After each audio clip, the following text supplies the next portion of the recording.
नमस्कार मित्रांनो, जय जवान जय किसान.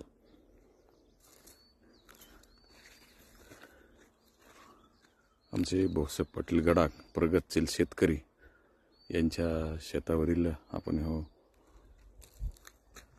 डांगर भोपळ्याचं पीक प्लॉट आपण त्या ठिकाणी पाहत आहोत आणि अतिशय खूप छान पद्धतीने त्या ठिकाणी त्याला फळं आलेली आहेत आणि अजून फुलामध्ये सुद्धा आहेत आणि अजून छान पद्धतीने लाग त्या ठिकाणी लागलेला आहे फळाला आणि फळं सुद्धा खूप छान आहेत. आपण इथे पाहू शकता पूर्ण प्लॉट